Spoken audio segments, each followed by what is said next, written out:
Hi, everyone. It's me, Krylios, Team Rayceen Productions MC and producer. And joining me today is Nate Fleming. Welcome. Thank you, thank you, thank you. Thank you for having me. Hello, Nate. How are you today? I'm well. How about yourself? I'm doing great. It's awesome to have you here with us. And I I'm want to glad to start meet this. you. Thank you. Thank you. I want to start this off with just having you introduce yourself to our viewers and give us a little bit about your background. Okay, a little bit about me. Well, my name is Nate Fleming. I grew up here in DC, a child of the 80s, single mother household during the crack era, grew up on Minnesota Avenue in Ward 7.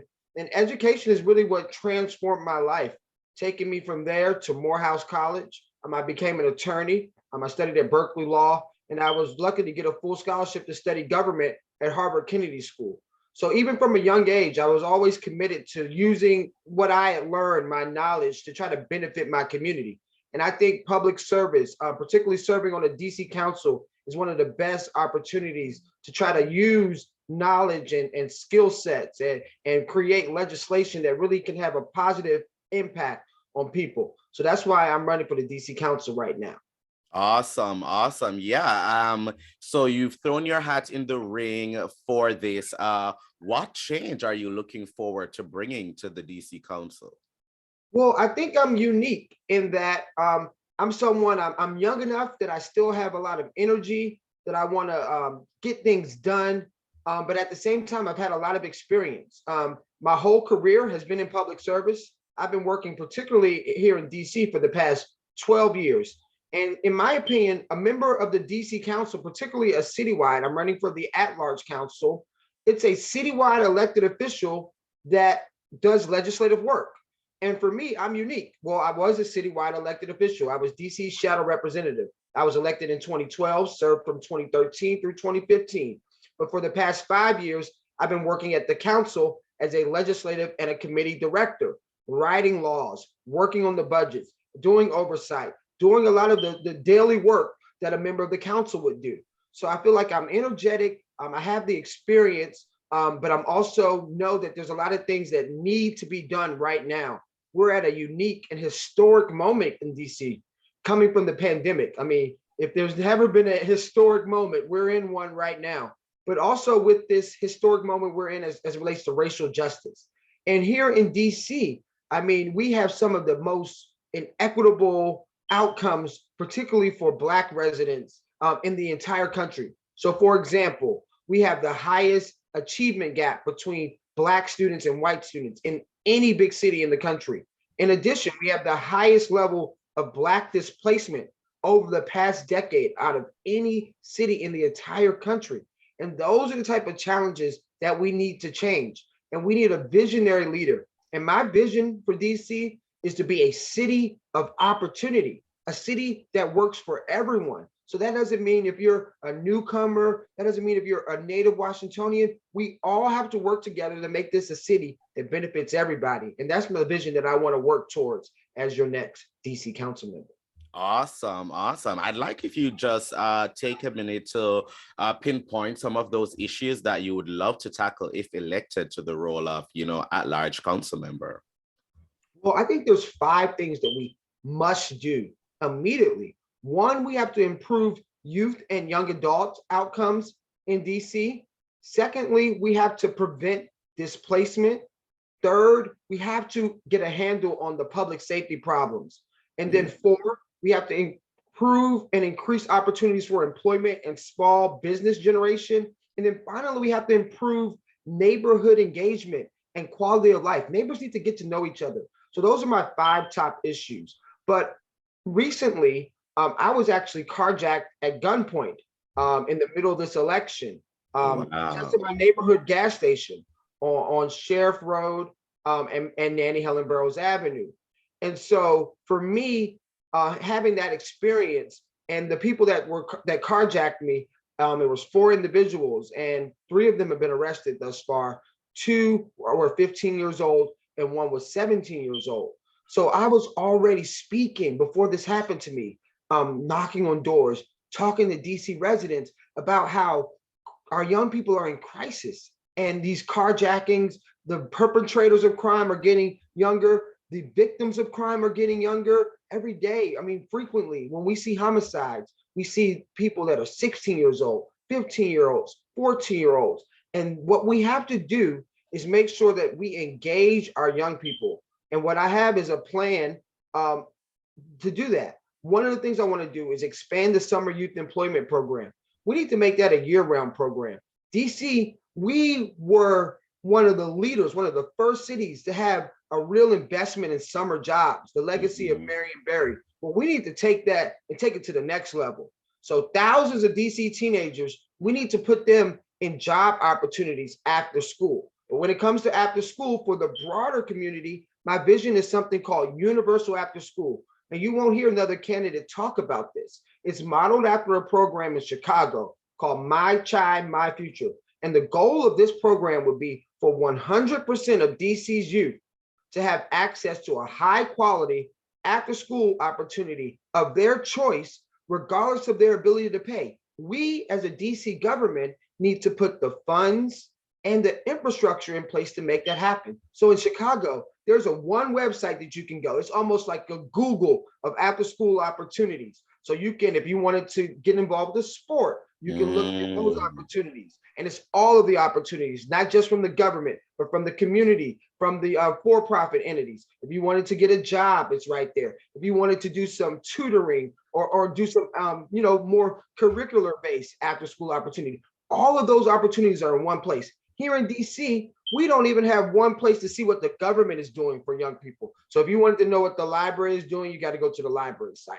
If you want to know what DPR is doing, you got to go to the Department of Parks and Recreation site. If you want to know what's going on in the schools, I don't know where you turn for that, right? But so we have to put all of these opportunities in one place. So that's one-stop shop. My vision. Yes, a one-stop shop. We have to improve youth and young adult outcomes. Finally, I have a track record on some of these issues. So like we just were talking about education, well, Bard Early College High School is a high school that I helped to bring to DC. It's been here for about 3 years now. And in that high school, students in 4 years not only earn their high school degree, this school is in Southeast DC, but they earn an associate's college degree because they'll have 2 years of college completed. So those are the type of things, if you are in 8th grade and you're starting at an early college high school, you know at 13 years old, you're looking towards 18 and 19 and 20 because you know that you're going somewhere. You're in a pipeline towards success.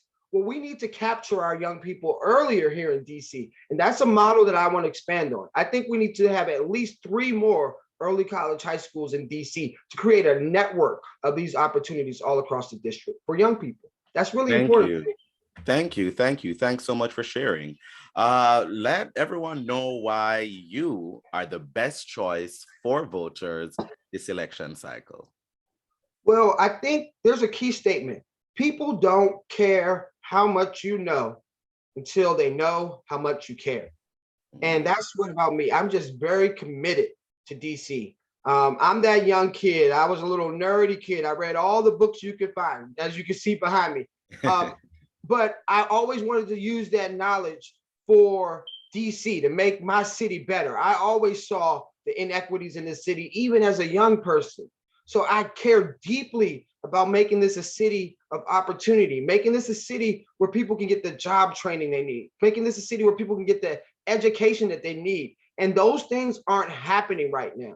And I've been in the city working for the past 10 years, and it's on my watch at this point. So I'm very deeply committed to making sure that we make progress on the issue of public safety. I already cared about public safety. I didn't have to get carjacked to care about public safety, but having that lived experience, don't you think it makes me more empathetic to victims of crime, more empathetic to the families of people that are impacted by crime? I mean, people every day in our city are experiencing these traumas. And I've had not only the lived experience, but I've had the professional experience. I prepared for this, working as an intern for Congresswoman Eleanor Holmes Norton, being able to go over to Morehouse and work on presidential campaigns, studying law, working at the council. I was an intern at the council. I was a legislative assistant. Then I became a legislative director. I was the youngest elected citywide official in the history of DC when I became DC's shadow representative at age 27. So I've been committed to DC. So I've shown that I care.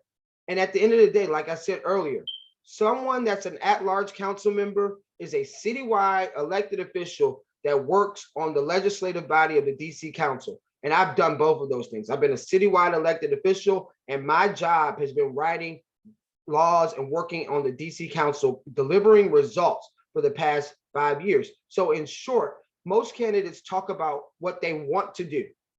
But what I can talk about is not only what I want to do, but what I've done.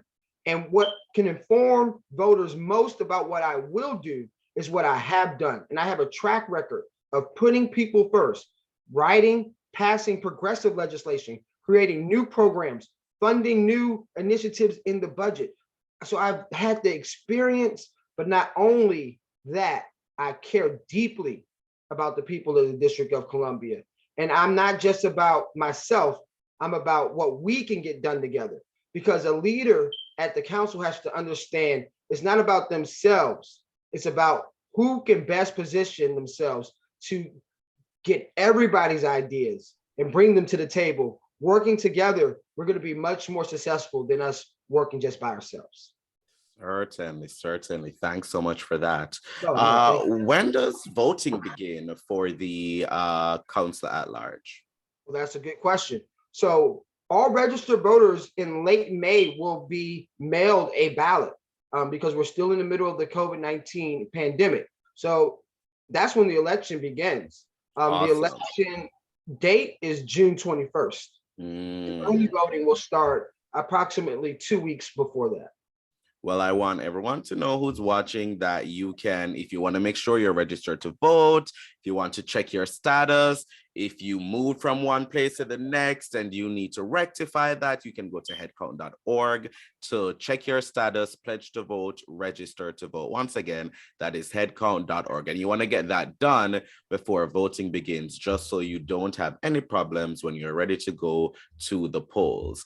Nate, before I let you go, how can people learn more about you, learn more about your campaign, follow you, support, donate, all of that? How can they do that?